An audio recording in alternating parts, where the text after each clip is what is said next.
is brought to you by Kenneth Nugent. From the station that's on your side, this is News 12 at 6 o'clock. Augusta Hospital's confirming a second case of monkeypox here. We've heard your questions. We've done some research to tell you what's true and what's false about catching monkeypox. But first, let's take a look at more on that in just about 10 minutes. Augusta now has 2 confirmed cases of monkeypox. Today, Piedmont University telling us they're treating 1 patient. AU Health says they're also treating 1 confirmed patient, and they believe a second patient may be infected as well. And many of you have reached out asking questions about monkeypox based on things you've read online. Our Maria Sellers joins us now in the studio after talking with local doctors on what's true and what's not. Well, before we can dive into that, let's start with how quickly it spread in Georgia since our first case back on July 10th. A month later, we had more than 90 cases, and that number went up to more than 200 by the end of last month.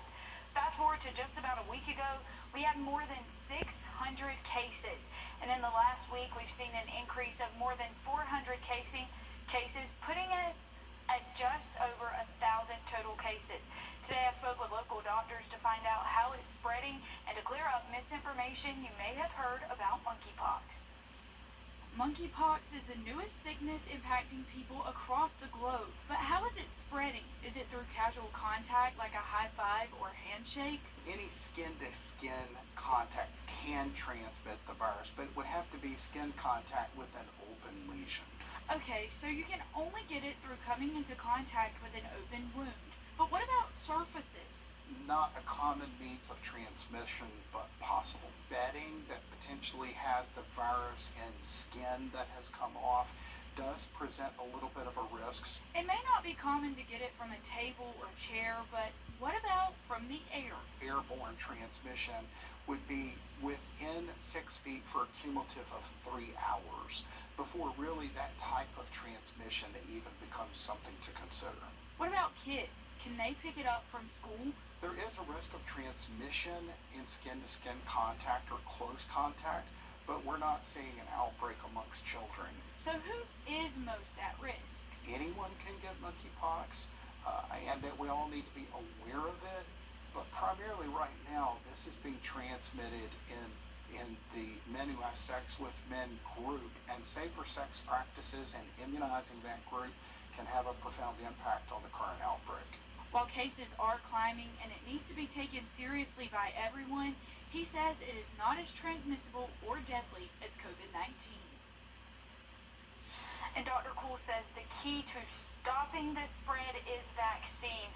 And while the names might be similar, Dr. Cool says the chickenpox vaccine will not protect you against monkeypox, but the smallpox vaccine could make it less severe.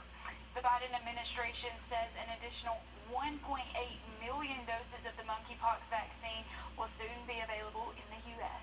A lot of good information there. Thanks for that, Maria. Lawsuits against Georgia's 6-week abortion ban still playing out in court tonight.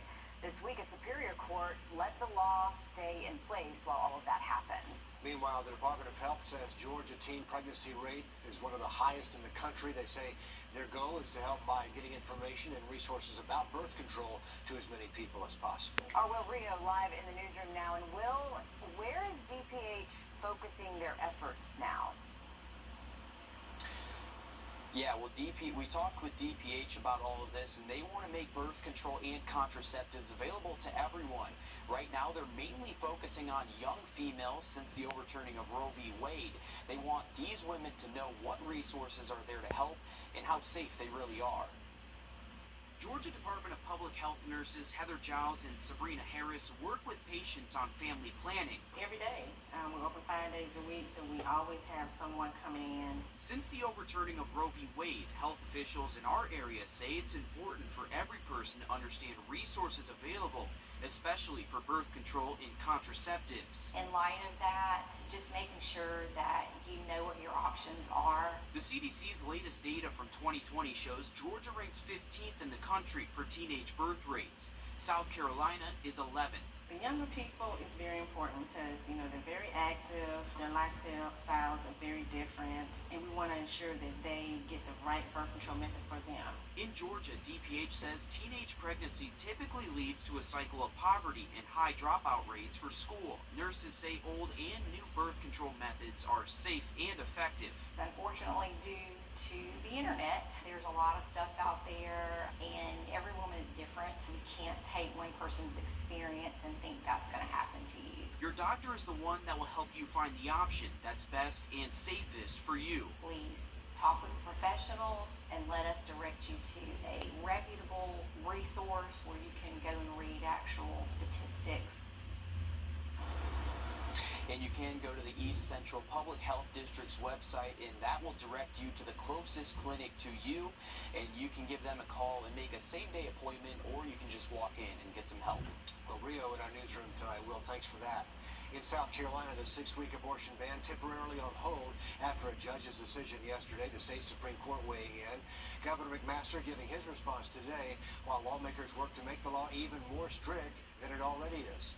In the end, I think South Carolina will have a good, reasonable law that the vast majority of the people in the state will be comfortable with.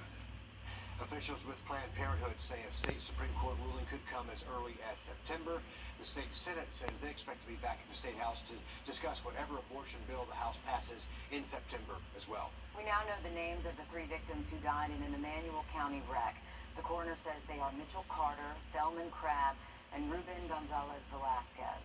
The coroner says it happened around 6 yesterday morning at Georgia Highway 57 and Poplar Avenue.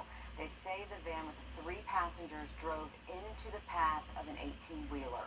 We're told one person was taken to the hospital. Georgia State troopers are still investigating that crash. Happening now, the Golden Harvest Food Bank has a free food giveaway at the Faith Food Factory on Commerce Drive. You still have time to get out there. It ends tonight at 7:30, and everyone is welcome. It's drive-through style, so just stay in your car, and volunteers will put the food in your trunk. Well, it's been a mostly dry Thursday, but higher rain chances expected rolling into our Friday. I will look at the full forecast just after the break. Imagine getting bit by a tick and then eating your favorite burger or steak, only to learn now you could be deathly allergic. Okay, it sounds like science fiction, right? But coming up, we'll show you how it can happen to any of us. Time. Riley, thanks a lot. A Columbia County family is paying it forward after a young father is now cured of a life-threatening disease he got from a tick bite. And we are not talking about Lyme disease. It's called alpha-gal syndrome, and it makes you dangerously allergic to red meat. You heard that right. You can become dangerously allergic to eating anything red meat. And strange as that sounds, doctors say it's becoming very popular and common in our area. Hunt, fish. If you ever need to find Donald Tolson, chances are you'll find him outside. Hunting, fishing, you name it. It was kind of one of the reasons I got a tick bite, but... So it wasn't surprising he wanted to do this interview outside. I've probably bought more bug spray in the last 4 years than most people have in a lifetime. That's because for the last 4 years, no bull, this is about as close as he's been able to get to beef. All jokes aside, this father of 2 had not even become a father yet when all of this started. His wife Amber was pregnant with their first when his first allergic reaction woke him out of a dead sleep. My face was swelling and my tongue had started swelling, and that's when, you start getting a little worried. I thought he'd been bit by something, I was pulling back the sheets, thought he got bit by a spider or something. I didn't know what was going on because it happened in the middle of the night, we had been asleep for several hours. They were at the lake with friends far from a hospital. Amber's a nurse, so she knew to give him Benadryl, and it seemed to work. So we were set to go home the next day, and we were just like, that was strange. We really had no idea, what happened.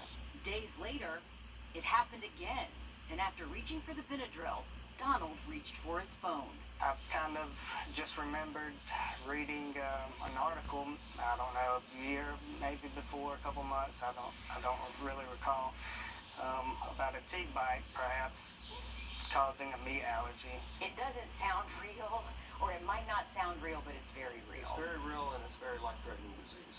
Dr. Donnie Dunnigan is Donald's allergist.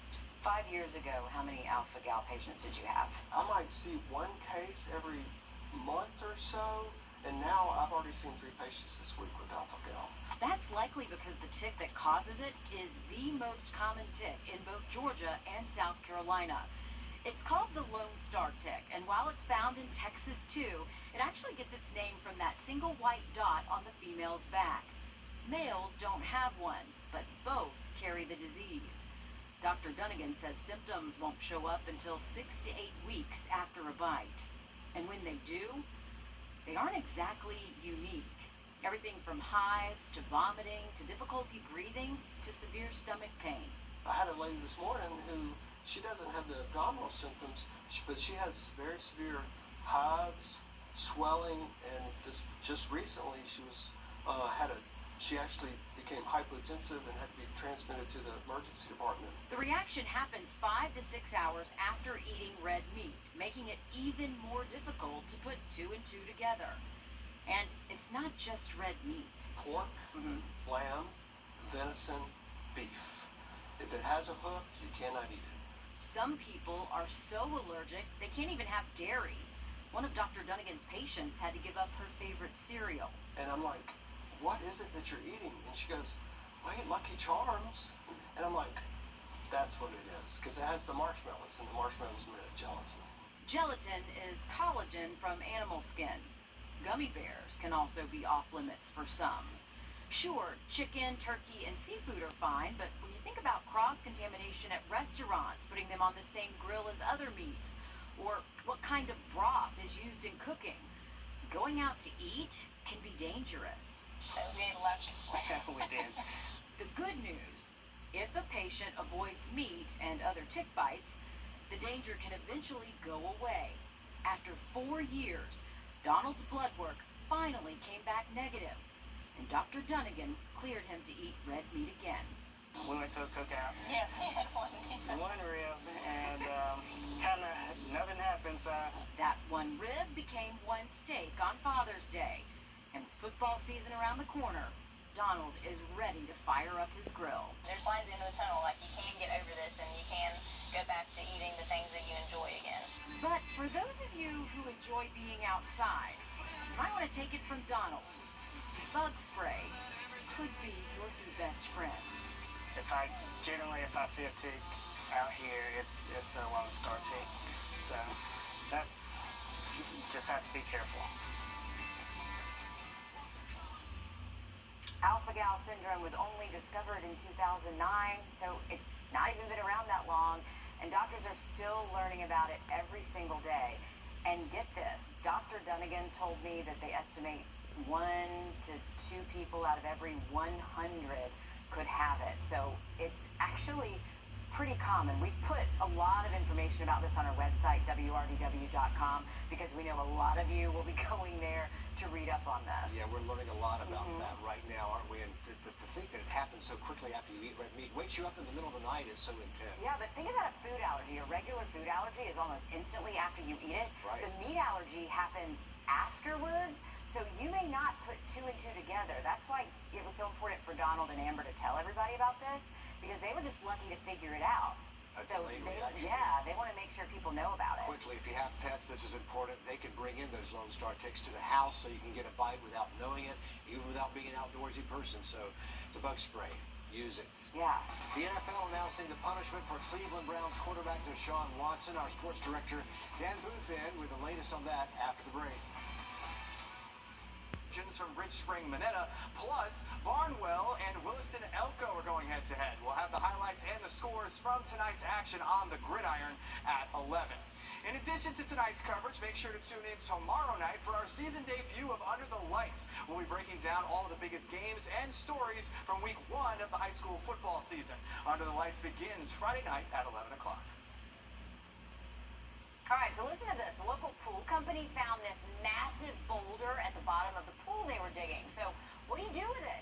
Well, Pete Alwine Pool Company and Southway Crane and Rigging, well, they thought it'd be an awesome donation to North Harlem Elementary. Why? Because it makes for the perfect spirit rock. So as you see right there, they moved it over to the school, and now it sits right out front. It'll be the kids' new spirit rock. Those are usually painted with different colors and themes and signed by the kids. They can be seasonal, whatever the kids want to do with it.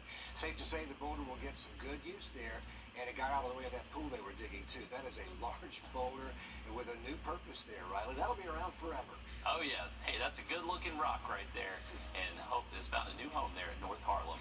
Hey, the weekend forecast, we got the chance for a few afternoon thunderstorms. High temperatures will be a little bit warmer, at least closer to 90, but staying just shy. Now look at that 7-day just after break. Thanks for watching News 12 on your side. There's more. Rain is never good for a wedding. Until now. If it rains 1 inch or more on your wedding day, Floyd & Green Fine Jewelers will give you your rings for free. So pray for rain and watch News 12 and NBC 26 this weekend for the weather happening near you. We're never